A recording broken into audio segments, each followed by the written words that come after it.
Buenas tardes, saludos para todos. Soy su facilitador en la Cátedra de Derecho Procesal Penal, Sami Hamdan. Vamos a tener este segundo encuentro sobre el tema de la unidad 2. Vamos a repasar la fase intermedia en el proceso penal venezolano. Vamos a repasarlo porque es importante dejarlo bien claro. Yo he tomado la decisión de tener 2 encuentros virtuales con ustedes por módulo, a fin de que ustedes puedan despejar cualquier duda y buscar la manera de que el tema de cada unidad les resulte más digerible a los efectos del aprendizaje y de la venidera evaluación que tengamos en la fecha programada, que está dispuesta o está disponible en la programación o cronograma de la cátedra en el aula virtual. En la clase anterior, nosotros estuvimos paseándonos por el tema de la fase intermedia. Hablamos de la audiencia preliminar. Hoy vamos a recordar nuevamente ese punto. Miren, la etapa más, más corta, podría decirse, más expedita, más corta del procedimiento penal ordinario es la fase intermedia. Es la que se celebra en un mismo día, a diferencia de la fase preparatoria, que puede durar días, semanas, en ocasiones cuando no hay detenidos, meses, mientras que la fase intermedia pues se celebra en una única audiencia, normalmente, salvo algunas complejidades que obliga al juez a iniciarla hoy y en razón a la cantidad de aspectos fijados en la acusación y cantidades numéricas de personas acusadas que quieran hacer uso del derecho que le otorga la Constitución de declarar, pues se ve obligado el juez, en razón al tiempo, a continuar la audiencia al día siguiente. Y tenemos la audiencia de juicio, que como bien se sabe, difícilmente un juicio se inicia y culmina en una misma oportunidad. Siempre hay continuaciones del juicio. Y la fase de ejecución, pues también es tardía. Tiene sus actividades procesales que en razón al régimen de cumplimiento de pena, pues hay algunos requisitos que hay que cumplir. Entonces, la etapa intermedia, la fase intermedia, es la etapa más corta, más lacónica del procedimiento penal ordinario.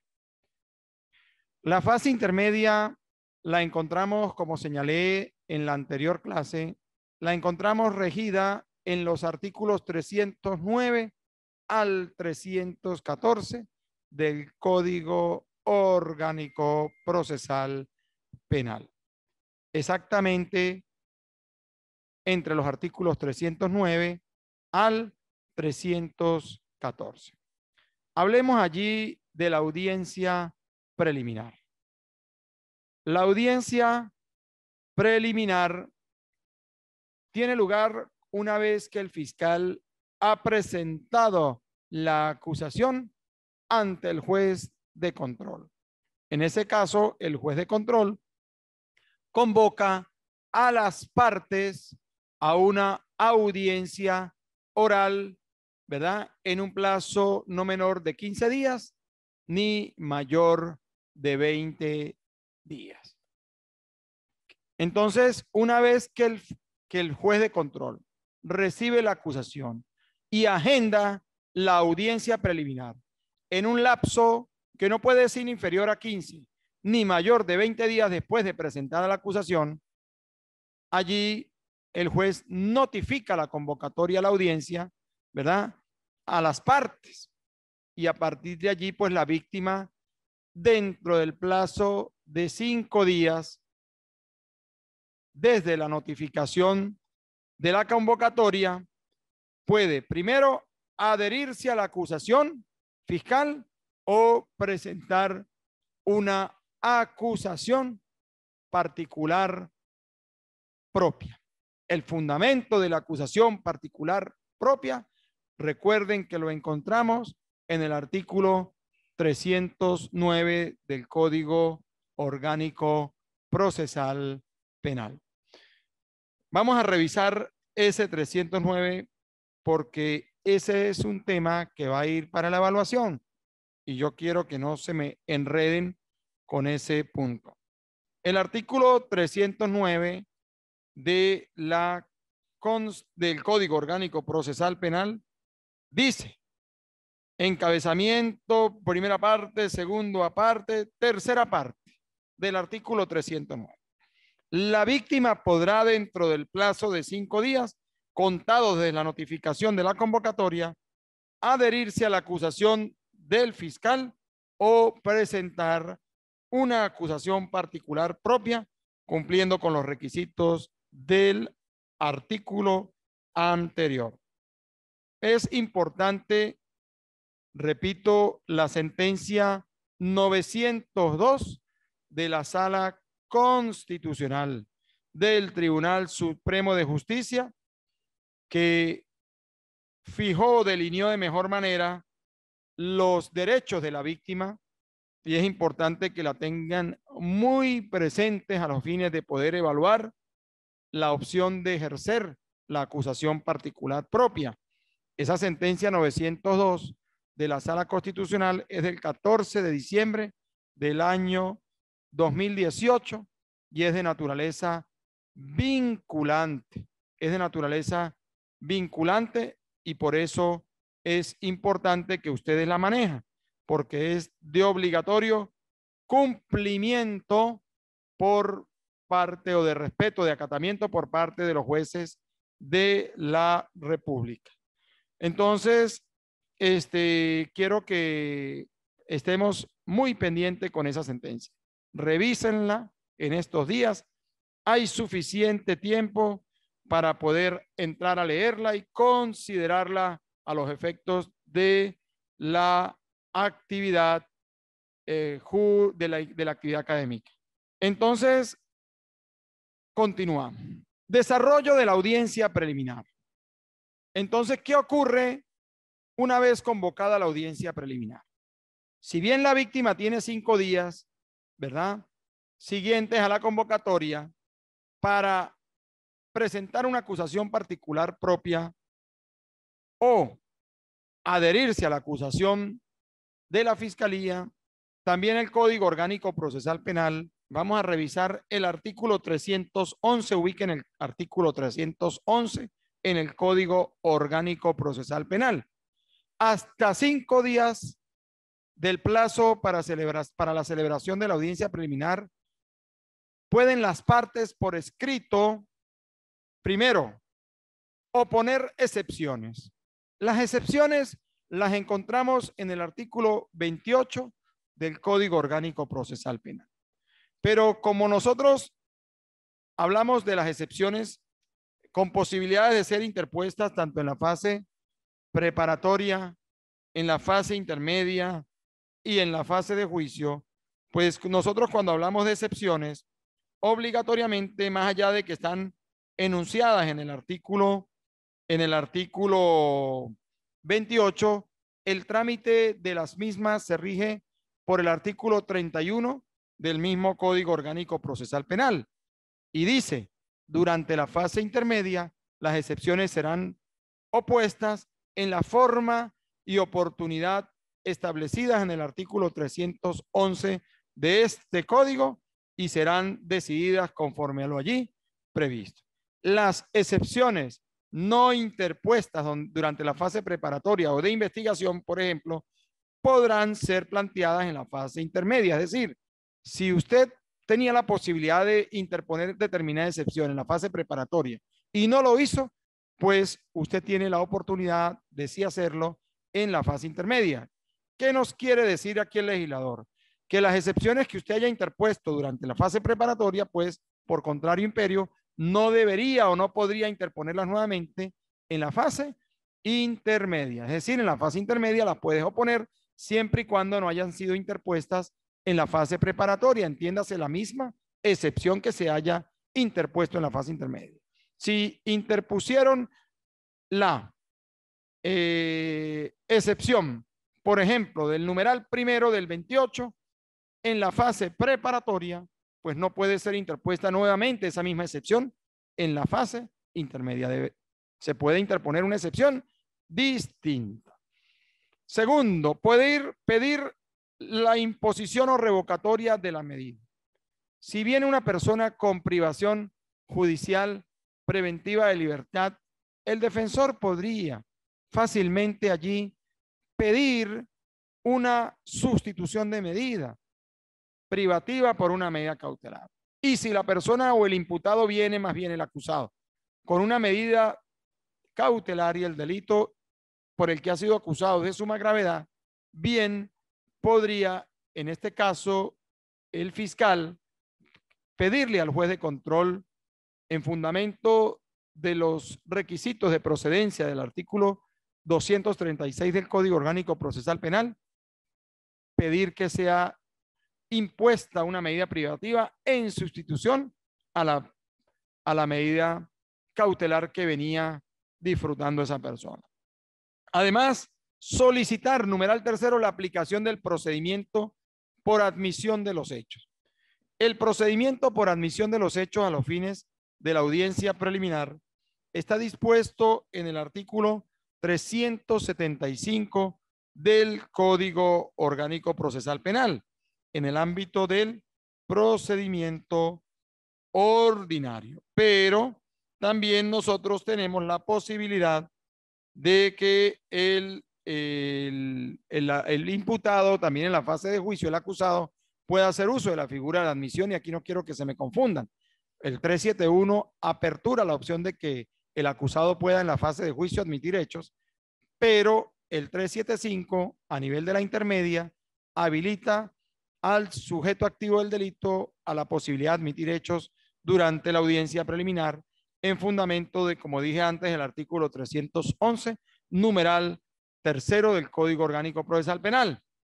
También tenemos la opción dentro de las facultades que tienen las partes de requerir por escrito hasta 5 días antes de la celebración de la audiencia preliminar, el numeral sexto, proponer, en este caso, proponer pruebas, acuerdos reparatorios. Se me ha pasado el acuerdo reparatorio. El numeral 4 prevé la proposición del acuerdo reparatorio. Ubiquémonos, por favor, en el artículo 41 aquí del Código Orgánico Procesal Penal para estacionarnos un momentico en el tema del acuerdo reparatorio. El acuerdo reparatorio dice: el juez podrá, desde la fase preparatoria, aprobar acuerdos reparatorios entre el imputado, imputada y la víctima. Igualmente, el Código Orgánico habilita a las partes la proposición de acuerdos reparatorios en la audiencia preliminar antes, hasta 5 días antes de la celebración de la misma, en fundamento del artículo 311 del Código Orgánico Procesal Penal. El acuerdo reparatorio nosotros lo encontramos en el artículo 41 y dice: el juez podrá desde la fase preparatoria aprobar acuerdos reparatorios entre el imputado y la víctima. Desde la fase preparatoria, no solo en la fase preparatoria. A partir de la fase preparatoria, entiéndase, la fase preparatoria es la investigación, en la fase intermedia, que es la preliminar, y en la fase de juicio inclusive podría celebrarse un acuerdo reparatorio. ¿Cuándo procede? Cuando el hecho punible recaiga exclusivamente sobre bienes jurídicos disponibles de carácter patrimonial, numeral primero del artículo 41. Segundo, cuando se trate de delitos culposos contra las personas. Delitos culposos. Delitos culposos son el homicidio culposo, artículo 409 del Código Orgánico del Código Penal, los delitos de lesiones culposas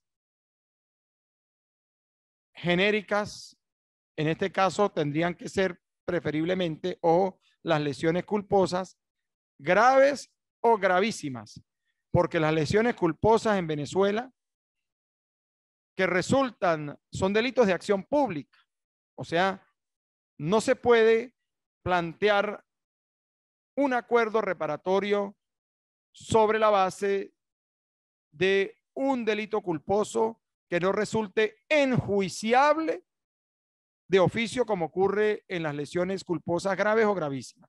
Las lesiones culposas leves o menos graves son delitos a instancia de parte agraviada, es decir, son de acción privada, y en todo caso allí el acuerdo podría plantearse entre las partes a través del procedimiento a instancia de parte agraviada que está fijado en el Código Orgánico Procesal Penal para los delitos de acción privada. ¿Y quiénes podrían plantear esa posibilidad de acuerdo?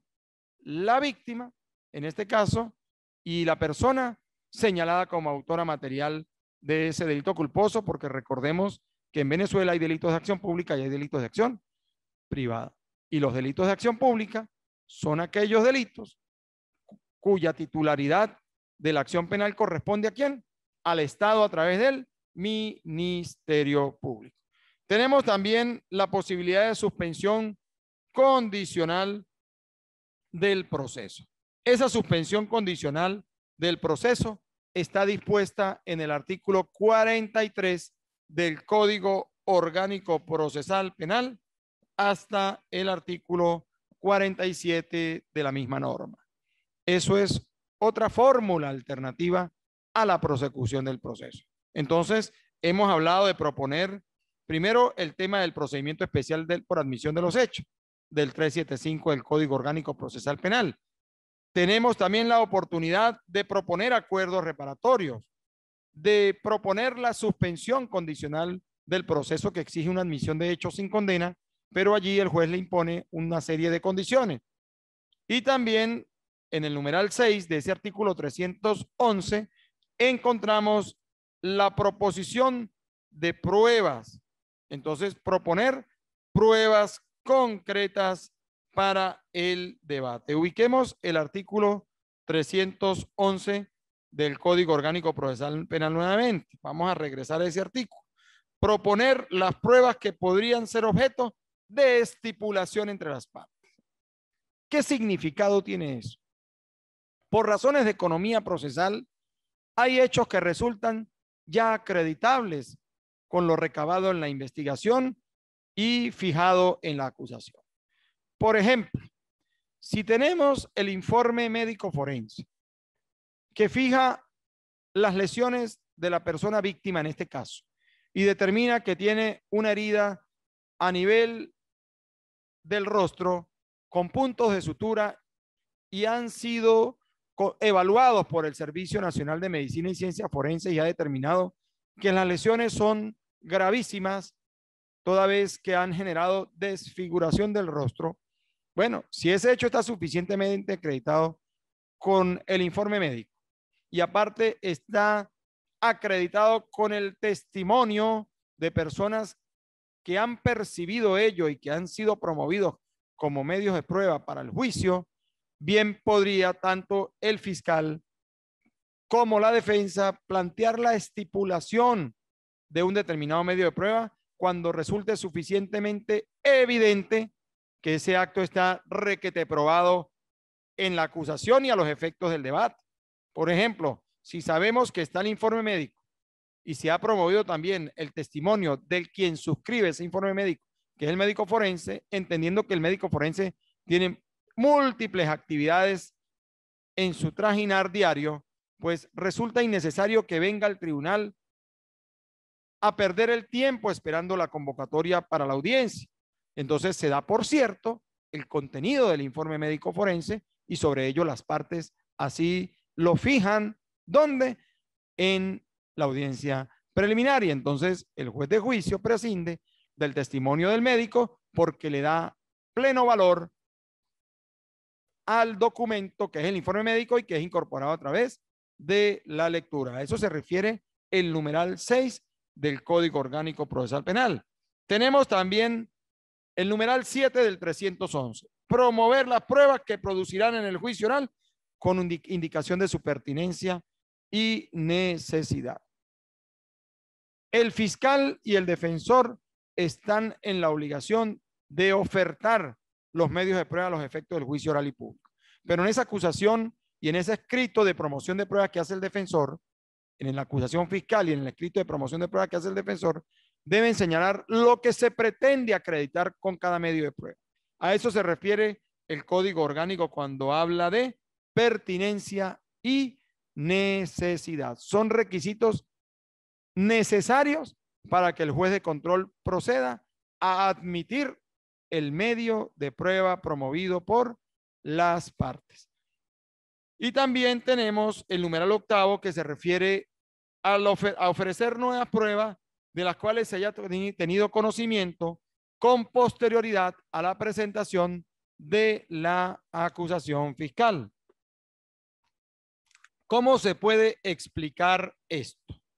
Por ejemplo, resulta que en la investigación el fiscal ordenó la práctica de una experticia en un caso de homicidio, análisis de trazas de disparo en la mano del sujeto activo del delito para determinar si hay rastros de pólvora que permitan confirmar que él fue quien disparó el arma de fuego. Pero aparte de ese elemento probatorio requerido, ¿verdad? A través de un dictamen pericial, existen 10 medios de prueba que permiten confirmar la posible autoría material de ese sujeto en la ejecución del homicidio. Entonces queda rezagado el resultado de una prueba que es de un medio de prueba cuyo resultado, el resultado queda rezagado toda vez que hay algunos protocolos de cumplimiento y eso ha demorado que el experto pueda hacer el análisis y trasladar o enviar el resultado de ese análisis de traza de disparo. ¿Qué puede hacer allí el fiscal? Fácilmente puede ofrecer esas nuevas pruebas de las cuales haya tenido conocimiento con posterioridad a la presentación de la acusación fiscal, pero tiene que anunciarla en las pruebas, señalarla allí en un numeral aparte. Ofrezco como nuevas pruebas el resultado del dictamen pericial solicitado al laboratorio criminalístico del 6CPC mediante oficio tal, siempre y cuando su resultado resulte pertinente, idóneo y útil para acreditar el hecho punible. Porque el fiscal no puede asumir el rol de defensor. Ojo con eso. El fiscal no puede promoverle pruebas a la defensa en su escrito acusatorio. Aquí cada parte tiene la obligación de presentar sus medios de prueba. Que el código dice por ahí que el fiscal durante la investigación debe destacar los elementos que le favorezcan o desfavorezcan a la persona sujeta activo del delito, sí, pero una cosa es ubicar las entrevistas que le ha pedido el defensor que favorecen a lo mejor al acusado, pero ubicarlas en el contexto de la acusación dentro de los fundamentos de la acusación, pero no promover las personas que han sido entrevistadas en la investigación a petición de la defensa, no pueden ser promovidas como medio de prueba por el fiscal, porque o es fiscal o es defensor. Aquí la tarea de promover las pruebas de la parte contraria a la fiscalía es única y exclusivamente competencia ¿de quién? Del abogado defensor. Es importante que tengan presente ello. Entonces aquí ofrecer nuevas pruebas de las cuales haya tenido conocimiento con posterioridad a la presentación de la acusación fiscal. Es decir, el fiscal fue al alguacilajo, entregó la acusación el día 45, el resultado no llegó, pero lo anuncia allí, que en el venidero tiempo, dependiendo del resultado, si favorecen a la teoría de la fiscalía, pues será promovido como medio de prueba a fin de ¿qué? De advertir a la parte contraria lo que está por llegar y evitar ese jueguito de cartas bajo la manga. Es una exigencia del Código Orgánico, pero también podría ocurrir que como allí la audiencia preliminar no se ha celebrado, simplemente se ha presentado la acusación y ciertamente el resultado podría llegar después de presentada la acusación y antes de la preliminar.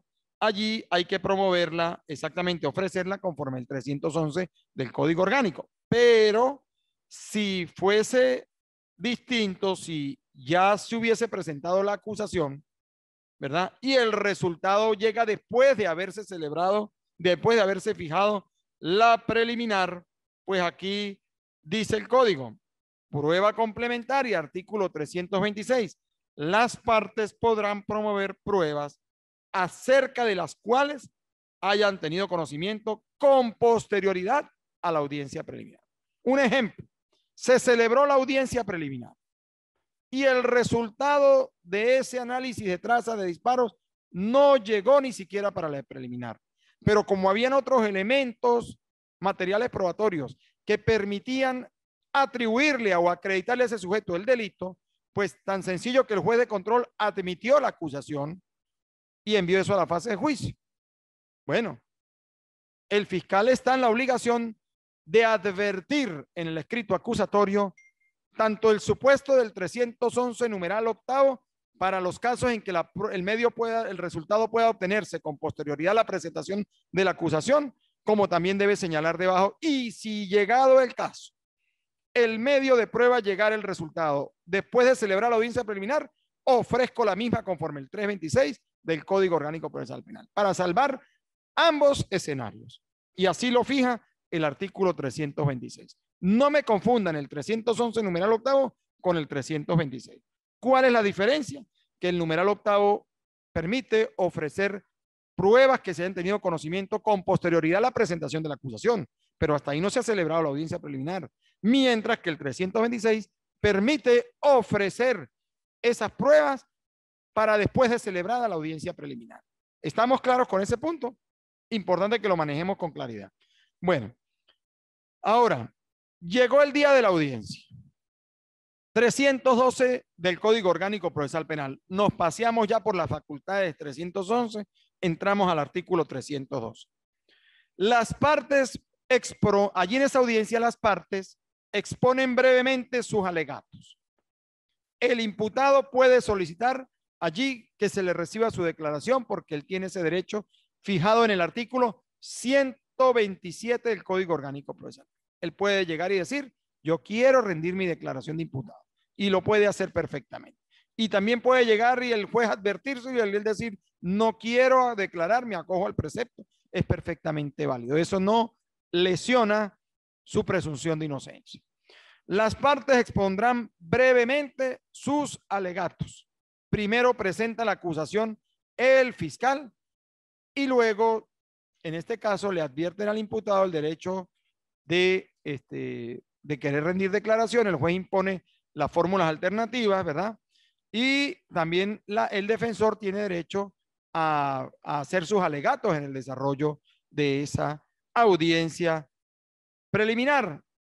Y obviamente, pues también el juez allí advierte las fórmulas alternativas, que es la oportunidad procesal para, bien sea para hacer uso del procedimiento por admisión de los hechos, conforme el 375. Podría decirle, también le tiene que advertir que dentro de las fórmulas está el acuerdo reparatorio, la suspensión condicional del proceso, el principio de oportunidad, en fin, todas esas fórmulas alternativas que nos ofrece el Código Orgánico Procesal Penal, ¿verdad? Y allí también las partes, pues, pueden promover las nuevas pruebas, ¿verdad?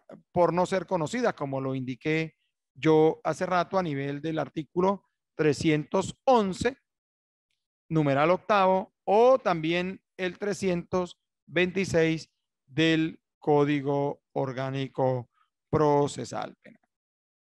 Una vez que se ha generado todo ese debate a la luz de la inmediación alegatoria, le toca al juez tomar la decisión. Entonces, esa decisión del juez se fundamenta en el artículo 313 del Código Orgánico Procesal Penal y dice, finalizada la audiencia, el juez debe resolver las cuestiones planteadas, ¿verdad? Es decir, si admite la acusación, ordenar la apertura al juicio oral y público. Si hay algún planteamiento de excepciones, debe resolverlo al finalizar la audiencia. Y si hay alguna invocación de nulidad absoluta de las previstas en el artículo 174 con relación al 175 del Código Orgánico Procesal Penal, pues tendrá la oportunidad también el juez de pronunciarse sobre ello, además de también resolver, pronunciarse sobre la admisión de los medios de prueba promovidos, tomando en consideración la licitud, la legalidad, la pertinencia, la idoneidad y la utilidad de cada uno de esos medios de prueba.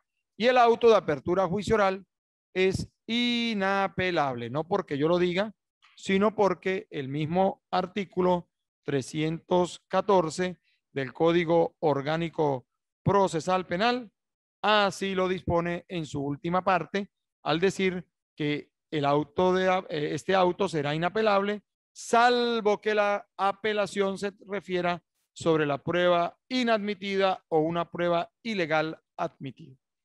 Si tiene que ver con un tema propio de las garantías o del concepto de ilicitud de la prueba fijado en el 49, numeral primero de la Constitución, pues perfectamente podría la parte afectada hacer uso del recurso de apelación. Y ya después de allí, una vez que el juez admite la acusación, sea total o parcialmente, es decir, a lo mejor acoge todos los delitos que están dentro de la misma o de pronto decide admitir la totalidad de todos los delitos fijados allí y los medios de prueba promovidos por las partes, pues remitirá la causa a la fase de juicio oral y público, y ya esa es la fase que tendremos que ver en el próximo encuentro que tengamos. Espero haya sido bastante claro el repaso que hemos tenido durante la tarde de hoy. No fue muy largo, fue muy breve, pero quise reforzar la primera clase del módulo 1 a fin de que les quedara bastante claro el tema de la fase intermedia y especialmente lo que puede ocurrir dentro de la audiencia preliminar. Entonces, quiero agradecerles a ustedes la participación en la tarde de hoy. Ya estamos próximos a concluir el encuentro. Quiero, no sin antes, decirles a ustedes que por favor procuremos entrar al aula, revisen el material, prepárense para la evaluación que viene. Va a ser una evaluación más o menos del mismo estilo, ojo, con diferente contenido. Vienen distintas evaluaciones. Voy a trabajar con múltiples evaluaciones. No voy a sacar un solo modelo de evaluación, porque es importante que el alumno estudie. Y cuando yo les digo esto, yo sé por qué se los estoy diciendo. Hay gente que entra al aula y resuelve un examen en 2 minutos y medio. Yo eso lo miro. No crean ustedes que yo no miro eso. Tengan mucho cuidado con eso, porque yo podría perfectamente llamar a esos alumnos a través de un encuentro y preguntarles algunas cosas relacionadas con las respuestas que me dieron en 2 minutos, porque ni yo soy capaz de resolver un examen de esos en 2 minutos siendo el docente. Entonces, ojo con eso. Yo fui fiscal 21 años y manejo muy bien el tema de la percepción, de la intuición, de la lógica. Sé cómo determinar si el alumno que presentó realmente presentó por sus propios conocimientos, porque es que me llama la atención el hecho de ver evaluaciones de 2 minutos. Es un tema que no debería yo decírselos a ustedes en este momento, pero quiero que reflexionemos sobre ese punto. No se trata de llegar y ver las preguntas del compañero o pasárselas para presentar la evaluación. Yo sobre eso tengo un reclamo y lo estoy haciendo en este momento porque he sido acucioso y tengo anotados a los alumnos que tardaron, tuvieron minutos, pues casi de broma, 2 minutos o 2 minutos y algo más, como a diferencia de otros que duraron 25 o 30 minutos presentando la evaluación y lo hicieron de manera honesta, como debe ser. Entonces, bueno, mi agradecimiento con ustedes. Espero volverlos a ver próximamente. Pónganse a estudiar, revisen el aula. Cualquier duda me pueden escribir a través del aula virtual. Dios los bendiga. Feliz tarde.